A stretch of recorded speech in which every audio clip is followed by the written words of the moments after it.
जैसे आपने कई बार सुना होगा डिस्ट्रिक्ट जज या सीजेएम या एडीजे, इनके न्यायालय के बारे में सुना होगा कि इनके जो है न्यायालय होते हैं और ये न्याय देते हैं।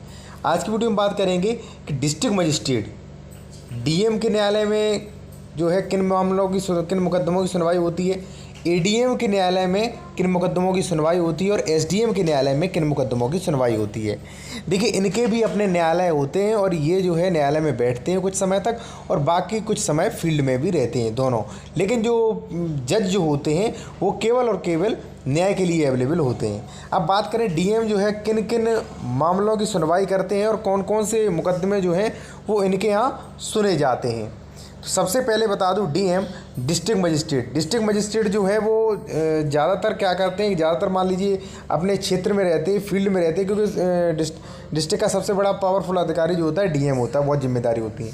ये अपना न्यायालय भी करते हैं। न्यायालय में इनका काम होता है नक्शा संशोधन। जैसे मान लीजिए आपका किसी खेत का या मान लीजिए आपके किसी भी चीज़ का नक्शा गलत बन गया, खेत ज़मीन से संबंधित नक्शा गलत बन गया है, तो उसे संशोधित करने का आदेश देने की पावर केवल और केवल डिस्ट्रिक्ट मजिस्ट्रेट को है।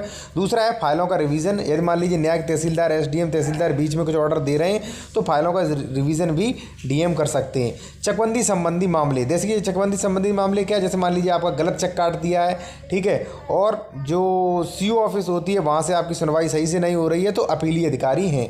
चकबंदी संबंधी मामले भी जो है डिस्ट्रिक्ट मजिस्ट्रेट ही सुनते हैं। अब दूसरी बात आती है कि भाई एडीएम न्यायालय क्या होते हैं और एडीएम किन किन मामलों की सुनवाई करते हैं।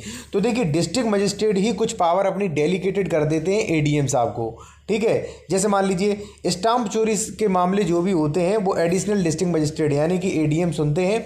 दूसरा जो है वो एससी एसटी लोग जो होते हैं, यदि मान लीजिए अपनी ज़मीन बेचना चाहते हैं तो उससे परमिशन लेने के लिए वो एडीएम न्यायालय में ही जाएंगे। देखिए, वैसे डीएम भी परमिशन देते हैं लेकिन वो अपनी पावर डेलीकेटेड कर देते हैं एडीएम को, तो एडीएम भी जो है वो एससी एसटी को ज़मीन बेचने के लिए परमिशन देते हैं। अब बात करेंगे दोस्तों एसडीएम न्यायालय के बारे में कि एसडीएम न्यायालय में किन किन मुकदमों की सुनवाई होती है।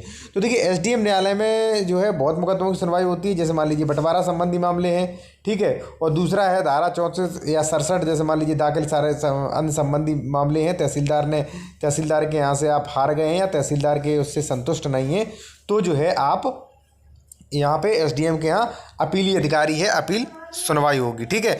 और तीसरा जो है वो है 151 की जमानत। देखिए, मान लीजिए मारपीट हो गई, धारा 116, 151 ऐसी संबंधित जो है वो उनकी सुनवाई भी होती है और उनकी जमानत यहाँ पे मिलती है।